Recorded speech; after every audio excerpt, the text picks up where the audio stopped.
എല്ലാവർക്കും നമസ്കാരം. പുതിയൊരു വീഡിയോയിലേക്ക് എല്ലാവർക്കും സ്വാഗതം.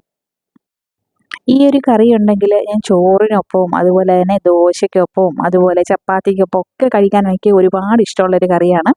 വളരെ ഇഷ്ടമാണ്. ചോറാണെങ്കിൽ കഴിക്കാനുള്ള സമയത്ത് ഈ ഒരു കറി മാത്രം മതി. ചോറും കറിയും കൊണ്ട് കഴിക്കാൻ ഒരുപാട് ഇഷ്ടമാണ് കേട്ടോ.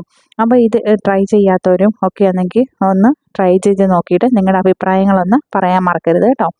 അപ്പം നമുക്കാണെങ്കിൽ ചെറുള്ളിയും അതുപോലെ തന്നെ തക്കാളിയും പിന്നെ ഞാൻ എടുത്തേക്കുന്നത് വെണ്ടയ്ക്കയാണ്. വെണ്ടയ്ക്ക വെച്ചിട്ടുള്ളൊരു കറിയാണ് കേട്ടോ. അപ്പോൾ വെണ്ടയ്ക്ക വെച്ചിട്ട് നമ്മൾ തീയലാണോ അല്ല, നന്നായിട്ട് തീയലാണോ ആണ്, അങ്ങനെയുള്ളൊരു റെസിപ്പിയാണ്. എന്നാൽ തീയലിൻ്റെ കറക്റ്റ് റെസിപ്പീസും അല്ല കേട്ടോ. അപ്പം നമ്മൾ വീട്ടിലൊക്കെ ആണെങ്കിൽ പാചകം ചെയ്യുന്ന സമയത്ത് പ്രത്യേകിച്ച് പ്രവാസികളായിട്ടുള്ള ആൾക്കാർക്കൊക്കെ എന്ന് വെച്ച് കഴിഞ്ഞാൽ ഇങ്ങനെ എന്തെങ്കിലും ഒരു റെസിപ്പി ഉണ്ടെങ്കിൽ അതുകൊണ്ട് നമ്മൾ കഴിഞ്ഞു പോകുന്നതായിരിക്കും. പ്രത്യേകിച്ച് ഡ്യൂട്ടിക്കൊക്കെ പോകുന്നതാണെങ്കിൽ ഒരു കറിയോ എന്തെങ്കിലും ഉണ്ടെങ്കിൽ ആ ഒരു കറിയും കൊണ്ട് പിന്നെ അന്നത്തെ ദിവസം കഴിഞ്ഞു കൂടാൻ വേണ്ടി പ്രത്യേകം നമ്മൾ നോക്കും. പിന്നെ ആണെങ്കിൽ കറികളൊക്കെ നമ്മൾ കൂടുതൽ റെഡിയാക്കുന്ന സമയം എന്ന് വെച്ച് കഴിഞ്ഞാൽ അവൾക്ക് ഓഫുള്ളൊക്കെ ദിവസങ്ങളിലായിരിക്കുമല്ലോ. അപ്പോൾ ഇത് നമുക്ക് വളരെ പെട്ടെന്ന് തന്നെ റെഡിയാക്കി എടുക്കാനും പറ്റും. പിന്നെ ഈ തേങ്ങയാണെങ്കിൽ വറുത്ത് നേരത്തെ നമ്മൾ എടുത്ത് സ്റ്റോർ ചെയ്ത് വെച്ചേക്കുവാണെങ്കിൽ അതും അതിനേക്കാട്ടി എളുപ്പമായിരിക്കും. ഇതൊന്ന് കറിയൊന്ന് കഷ്ണങ്ങളൊക്കെ ഒന്ന് വഴറ്റി കിട്ടുന്ന സമയം കൊണ്ട് ഇതൊന്ന് അരച്ചെടുത്ത് വെച്ച് കഴിഞ്ഞാൽ, സാധാരണ നമ്മൾ തേങ്ങയൊക്കെ ആണെങ്കിൽ വറുത്തിട്ട് അരച്ചെടുത്തേക്കുന്ന അരപ്പൊക്കെ ആണെങ്കിൽ നമ്മൾ ഫ്രീസറിലൊക്കെ സൂക്ഷിച്ച് വെക്കുന്നതൊക്കെ വീഡിയോസൊക്കെ നിങ്ങൾ കണ്ടിട്ടുണ്ടായിരിക്കും. അങ്ങനെ ഫ്രീസറിലൊക്കെ അങ്ങനെ സൂക്ഷിച്ച് വെക്കേണ്ട തരത്തിലാണെങ്കിൽ ഇതുപോലെ തേങ്ങയൊക്കെ ആണെങ്കിലും വറുത്തെടുത്ത് അങ്ങനെ വെക്കേണ്ട ഏത് രീതിയിലാണെന്ന് അറിയാൻ താല്പര്യമുണ്ടെങ്കിൽ നിങ്ങൾ കമൻറ്റ് ചെയ്യുക. അപ്പം ഞാൻ അങ്ങനെ ഒരു വീഡിയോ ചെയ്യുന്നതായിരിക്കും കേട്ടോ. അപ്പോൾ ഇത് നമ്മളിപ്പോൾ തേങ്ങയാണെങ്കിൽ വറുക്കാൻ വേണ്ടി എടുത്ത് വെച്ചിട്ടുണ്ട്. ഇടയ്ക്ക് നമ്മൾ ആ ഒരു വെണ്ടയ്ക്കായും അതുപോലെ തക്കാളിയും പിന്നെ ചെറുള്ളിയൊക്കെ നമ്മൾ ഇട്ടേക്കുന്നത് നമ്മൾ അടച്ചു വെച്ചിട്ടുണ്ട്. ആ ഒരു തക്കാളിയുടെ ആണെങ്കിൽ വെള്ളമൊക്കെ ഇറങ്ങിയിട്ട് അത് നന്നായിട്ട് വെന്ത് കിട്ടിക്കോളും. അപ്പോൾ ആ അടച്ചു വെച്ചിരിക്കുന്ന സമയം കൊണ്ട് നമുക്ക് ഈ ഒരു തേങ്ങയാണെങ്കിൽ വറുത്തെടുക്കാം. അപ്പം നമ്മളാണെങ്കിൽ ഇത് തേങ്ങ വറുക്കുന്ന സമയത്തും അതുപോലെ തന്നെ ഈ വെണ്ടയ്ക്കയൊക്കെ ആണെങ്കിൽ നമ്മൾ വെന്ത് കിട്ടാൻ വേണ്ടി വെച്ചേക്കുന്ന അത് രണ്ടും തീയാണെങ്കിൽ ലോ ഫ്ലെയിമിലിട്ട് വെച്ചേക്കണം, അല്ലെങ്കിൽ ഇത് കരിഞ്ഞു പോകും. തക്കാളിയൊക്കെ ആണെങ്കിലും പെട്ടെന്ന് തന്നെ നമ്മൾ ലോ ഫ്ലെയിമിലല്ല ഹൈ ഫ്ലെയിമിൽ തീ ഇട്ടിരിക്കുന്നതെങ്കിൽ അത് പെട്ടെന്നാണെങ്കിൽ ആ ഒരു തക്കാളിയൊക്കെ കരിഞ്ഞു പോകും. അങ്ങനെ വെള്ളമയം പെട്ടെന്ന് പറ്റിപ്പോവും. അത് കഴിഞ്ഞിട്ട് ഇതെല്ലാം ആണെങ്കിൽ കഷ്ണങ്ങളൊക്കെ ആണെങ്കിൽ കരിഞ്ഞു പോകും. അതുപോലെ തന്നെയാണ് ഈ ഒരു തേങ്ങയാണെങ്കിലും. തേങ്ങ ഇത് നമ്മൾ ഷോപ്പിങ്ങിൽ നിന്ന് മേടിച്ചാണ്, ഇങ്ങനെ ചിരകി മേടിക്കുന്ന തേങ്ങയാണ്. ഇത് പല വലിപ്പത്തിലുള്ള തേങ്ങയാണ്. അപ്പോൾ പെട്ടെന്ന് നമുക്കിതൊന്ന് വറുത്ത് കിട്ടാൻ വേണ്ടി ചെയ്യേണ്ടതെന്ന് വെച്ച് കഴിഞ്ഞാൽ, നമ്മൾ ഈ പിന്നെ പൊടിച്ച് എടുക്കുന്ന ജാറുണ്ടല്ലോ, മിക്സിയുടെ ജാറിലാണെങ്കിൽ ഇട്ടിട്ട് ഇത് ഒരു പ്രാവശ്യം ഒന്ന് കറക്കിയെടുക്കുക. തേങ്ങ ഒന്ന് കറക്കിയെടുക്കുക. അത് കഴിഞ്ഞിട്ട് അതാണെങ്കിൽ നമുക്ക് വറുത്തെടുക്കുവാണെങ്കിൽ ഒരുപോലെ തന്നെ പെട്ടെന്ന് തന്നെ നമുക്ക് ഈ തേങ്ങയൊക്കെ വറുത്ത് കിട്ടുന്നതായിരിക്കും. അപ്പോൾ ഇത് ലോ ഫ്ലെയിമിലിട്ടിട്ട് വേണം നമ്മൾ ഇത് വറുത്തെടുക്കാൻ, അല്ലെങ്കിൽ ഇത് കരിഞ്ഞു പോകും. ഈ ഒരു നമ്മൾ തേങ്ങ വറുത്തെടുക്കുന്നതിൻ്റെ ആ ഒരു ടേസ്റ്റൊന്നും കിട്ടത്തില്ല കേട്ടോ. അപ്പോൾ ഇത് നമ്മൾ ഓൾറെഡി ഈ തേങ്ങ വറുത്തെടുക്കാനാണ് കുറച്ചേറെ സമയം നമുക്ക് വേണ്ടിയത്.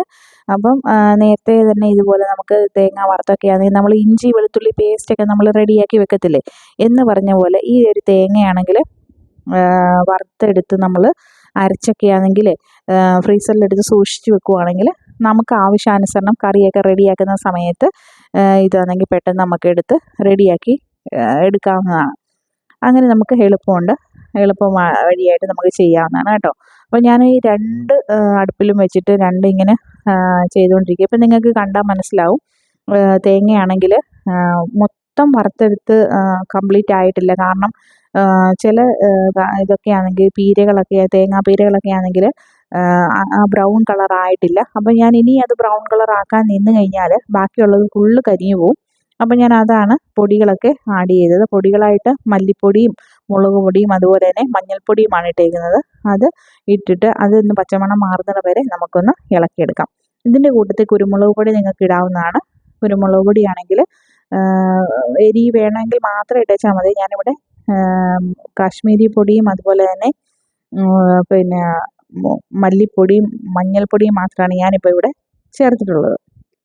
അപ്പോൾ ഇത് നന്നായിട്ട് തന്നെ നമുക്ക് ഇളക്കി ഒന്ന് പച്ചമണം മാറുന്നത് വരെ നന്നായിട്ട് ഒന്ന് ഇളക്കിയെടുക്കാം. ഈ ഒരു പൊടിയൊക്കെ ഇട്ട് കൊടുക്കുന്ന സമയത്ത് നിങ്ങൾക്ക് വേണമെങ്കിൽ തീ ഓഫ് ചെയ്തിട്ട് പൊടി ഇട്ട് കൊടുക്കുക. പിന്നെ അതൊന്ന് ഇളക്കിയെല്ലാം യോജിപ്പിച്ച് കഴിഞ്ഞിട്ട് പിന്നെ രണ്ടാമത് ഫ്ലെയിം ഓൺ ചെയ്തിട്ട് പിന്നെ ഇതൊന്ന് ഇളക്കി പച്ചമണം മാറുന്നിടം വരെ ഒന്ന് ഇളക്കിയെടുക്കാം. സൂക്ഷിക്കണം, കാരണം ഓൾറെഡി ആണെങ്കിൽ തേങ്ങയാണെങ്കിൽ നന്നായിട്ട് മൂത്ത് വന്നിട്ടുണ്ടായിരുന്നു. പിന്നെ ഈ പൊടികളൊക്കെ ആണെങ്കിലും കരിയാതെ സൂക്ഷിക്കണം. പെട്ടെന്ന് തന്നെ ആണെങ്കിൽ ഈ ഒരു ചൂട് പാത്രത്തിൽ നിന്ന് വേറൊരു പാത്രത്തിലോട്ട് മാറ്റിയെടുക്കാവുന്നതാണ്. ഈ സമയത്ത് നമ്മുടെ വെണ്ടയ്ക്കയൊക്കെ ആണെങ്കിൽ ഇത് നന്നായിട്ട് റെഡിയായി വന്നിട്ടുണ്ട്. ഈ ഒരു തേങ്ങ വറുത്ത കൂട്ടിലോട്ട് ഞാൻ പെരിഞ്ജീരകവും അതുപോലെ തന്നെ പെരിഞ്ജീരകവും ഞാൻ പിന്നെ കായപ്പൊടിയുമാണ് ചേർത്തേക്കുന്നത്. അത് നമുക്ക് നന്നായിട്ട് അരച്ചെടുക്കണം. നല്ല മഷി പോലെ അരച്ചെടുക്കണം. തരിതരിപ്പായിട്ട് കാണരുത്, നന്നായിട്ട് തന്നെ അരിച്ചെടുക്കണം. പിന്നെ നമ്മൾ ഈ വെണ്ടയ്ക്ക കൂട്ടിലോട്ട് നമ്മൾ ഇഞ്ചി വെളുത്തുള്ളി പേസ്റ്റാണ് ഞാൻ ചേർത്തേക്കുന്നത്. സാധാരണ ആണെങ്കിൽ അല്ലെങ്കിൽ ഈ അരച്ചെടുക്കുന്ന കൂട്ടത്തിൽ നമ്മൾ വെളുത്തുള്ളി ഇട്ടിട്ട് അരച്ചെടുത്താലും മതി. ഞാനിപ്പം ചേർത്തേക്കുന്നത് വെച്ചാൽ ഇഞ്ചി വെളുത്തുള്ളി പേസ്റ്റാണ്. പിന്നെ അതുപോലെ തന്നെ ഈ അരയ്ക്കുന്ന കൂട്ടത്തിൽ നമ്മൾ ചെറുള്ളി ആണെങ്കിൽ ഒന്നും വഴറ്റിയിട്ടൊന്നും ഇല്ലായിരുന്നു. കാരണം നമ്മൾ ചെറുള്ളി ഓൾറെഡി ആണെങ്കിൽ ഈ ഒരു നമ്മൾ ആദ്യം ഇട്ടിട്ടാണെങ്കിൽ ഈ ഒരു കഷ്ണങ്ങളുടെ കൂട്ടത്തിലിട്ട് വഴറ്റിയിട്ടുണ്ടായിരുന്നല്ലോ. അപ്പോൾ അതിന് വീണ്ടും നമ്മൾ ചെറുള്ളി ചേർത്തിട്ടില്ല. അത് കഴിഞ്ഞിട്ട് നമ്മൾ ഈ അരപ്പൊക്കെ ആണെങ്കിൽ ഒഴിച്ചു കൊടുക്കുക. അത് കഴിഞ്ഞ് വാളംപുളി ആണെങ്കിൽ ചൂടുവെള്ളത്തിൽ ഞാൻ ഇട്ട് വെച്ചിട്ടുണ്ടായിരുന്നു. അത് പിഴിഞ്ഞിട്ട് അതൊന്ന് അരിച്ചെടുത്തിട്ട് നമുക്ക് ഒഴിച്ചു കൊടുക്കാം.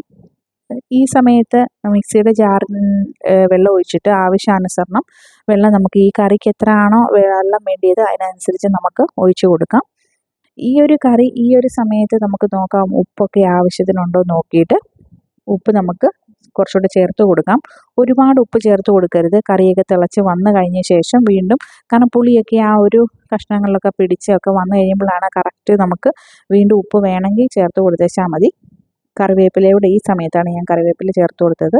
അതോടെ ചേർത്ത് കൊടുത്തിട്ട് നമുക്ക് ഇത് നല്ലതായിട്ട് ഇളക്കി ഒന്നെടുത്ത്, കാരണം ഉപ്പൊക്കെ ആണെങ്കിലും പുളിയൊക്കെ ആണെങ്കിലും എല്ലാം നമുക്ക് ചേർത്ത് കൊടുത്തിട്ടുണ്ട്. ഉപ്പ് കുറവാണെങ്കിൽ വീണ്ടും ഞാൻ നോക്കി കഴിഞ്ഞപ്പോഴത്തേക്ക് എനിക്ക് ഉപ്പ് കുറവ് പോലെ തോന്നി. വീണ്ടും ഞാൻ ഉപ്പാണെങ്കിൽ വീണ്ടും കുറച്ചുകൂടെ ആണെങ്കിൽ ഇട്ട് കൊടുത്തിട്ടുണ്ടായിരുന്നു. അങ്ങനെ ഉപ്പെല്ലാം കൂടി ഇട്ട് കൊടുത്ത് ഇളക്കിയിട്ടാണെങ്കിൽ ഇതൊന്ന് അടച്ചു വെച്ചു. അപ്പോൾ ഈ ഒരു കറി നമുക്കാണെങ്കിൽ ഞാൻ തെളിഞ്ഞ് നമ്മുടെ ഈ എണ്ണ തെളിഞ്ഞ് വരുന്ന പരുവമാണ് ഈ കറിയുടെ ഒരു പരുവം. പിന്നെ ഈ ഒരു കറി നന്നായിട്ട് തിളച്ച് വന്നു കഴിഞ്ഞപ്പോഴത്തേന് ഒരു അരമുറി തക്കാളിയാണെങ്കിൽ മുറിച്ച് ഞാൻ ഇട്ട് കൊടുത്തിട്ടുണ്ടായിരുന്നു. ആ അരമുറി തക്കാളിയാണെങ്കിൽ പിന്നെ ഈ ഒരു തക്കാളി അധികം വെന്തുടഞ്ഞു പോകരുത്. അതാണ് ആ കറിക്ക് ഒരു ടേസ്റ്റ് വരുന്നത് കേട്ടോ. അപ്പം ഈ ഒരു കറി തന്നെ ഇവിടെ നല്ലതായിട്ട് തിളച്ച് വന്നിട്ടുണ്ട്. എണ്ണയൊക്കെ തെളിഞ്ഞ് നല്ല ടേസ്റ്റി ആയിട്ടുള്ളൊരു കറിയാണ്. ഇത് മാത്രം മതി ചോറുണ്ണാൻ. അപ്പോൾ ഇങ്ങനെ ചെയ്ത് നോക്കാത്തവരൊക്കെ ഒന്ന് ട്രൈ ചെയ്ത് നോക്കുക. ട്രൈ ചെയ്ത് നോക്കിയിട്ട് നിങ്ങളുടെ അഭിപ്രായങ്ങളൊക്കെ ഒന്ന് അറിയിക്കാനും മറന്നു പോകണ്ട കേട്ടോ.